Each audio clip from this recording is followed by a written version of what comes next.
All right, folks, a lot has unfolded over the last 24 hours, and we've got some major shifts to unpack today. We'll cover what's changed, dig into that new 30 minimum wage, break down where it's happening, and what it means for millions of Americans. Plus, we'll look at why Elon Musk is stepping back from Washington while still pushing DOGE to save cash. And kicking things off, President Trump's tariffs just got blocked. I'll explain exactly what went down, what it means, and how it could impact you and me going forward. But first, do me a quick favor. If you appreciate these daily updates, tap that like button. Takes 2 seconds and really helps out. Now let's dive in. So, straight to the headlines, check this out. Trump trade strategy roiled by court blocking global tariffs. What's this about? Well, I touched on it recently in a breaking news video. A Manhattan court just blocked President Trump's tariffs, effective immediately. Here's the key detail. A 3-judge panel from the U.S. Court of International Trade ruled late Wednesday that the Trump administration misapplied a 1977 law when imposing those Liberation Day tariffs on dozens of countries. The court called them illegal and even extended that ruling to past tariffs on Canada, Mexico, and China tied to border security and fentanyl trafficking. This is huge. If these tariffs are officially deemed illegal, and yes, the Trump team will appeal this all the way to the Supreme Court, everything's on hold. Will the Supreme Court take it up? No clue. Will they side with Trump? Hard to say. For now, tariffs are paused. Let me read this next part carefully. The Trump administration instantly announced an appeal, putting the tariffs' fate in the hands of appellate courts and potentially the Supreme Court. Important note. This ruling doesn't affect Trump's first-term China import levies or duties on goods like steel, which use different legal grounds. But check this. The court struck down emergency tariffs targeting China, Hong Kong, Mexico, steel, autos, aluminum, and solar products. You can see it right here. Why does this matter? Well, it could save Americans money short-term.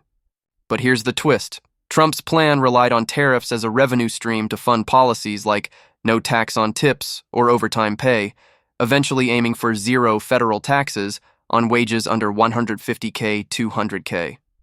If tariffs collapse, how does he pay for those? Big question. One last detail. The court gave the government up to 10 days to formally remove the tariffs. If the decision holds, we'd lose the new 30% tariffs on Chinese imports, 25% on Canadian copper, Mexican goods, and 10% on most other imports. Fast. But here's the real curveball.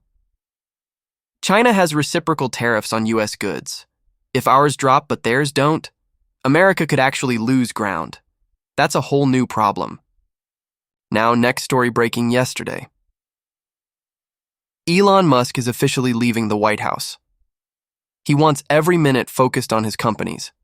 He tweeted this on X, called for DOGE, his Department of Government Efficiency, to become a way of life across government, adding, "As my scheduled time as a special government employee ends, I'd like to thank President Trump for the chance to cut wasteful spending." Remember, though? Musk recently questioned Trump's One Big Beautiful Bill, which rolled back many DOGE cost-cutting measures. We knew Musk would step back from D.C., but the timing's notable. Trump's bill added to the deficit, while Musk's DOGE pushed to reduce spending and avoid yearly deficits. That tension's real. Speaking of spending, here's a major update.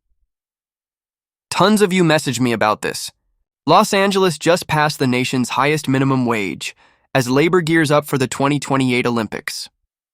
Unions are mobilizing too. Over 100 hotel and catering contracts expire before the games. Why is this a big deal? The 2028 Olympics in LA will push industries to pay up, and those wages likely won't drop after the event. Lawmakers are already locking it in. The LA City Council just passed a law requiring hotel airport workers to earn 30-hour-plus full health benefits by July 2028. The wage climbs to $22.50 this year, then jumps $2.50 each July for 3 years. This is a massive win for Unite Here Local 11-0. For context, California's current minimum is $16.50. DC has the highest nationwide at $17. So this package is unusually generous. But stick with me, there's more. Former New York Governor Andrew Cuomo just pledged to hike NYC's minimum wage to $20 an hour if elected mayor. He dismissed business concerns, calling them baloney. Why am I highlighting this? With Trump's tariffs stalled, easing inflation, pressure for higher wages is building. When California bumped fast food wages to $20, workers in neighboring states like Oregon and Nevada started demanding the same. This could spread fast.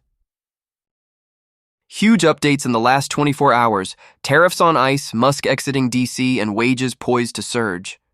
If you're hoping for a pay raise, this could be your moment. That's all for today. Thanks for watching. If you found this helpful, consider subscribing. And to stay tuned till the end for more insights. I'll keep you posted as these stories evolve. See you next time.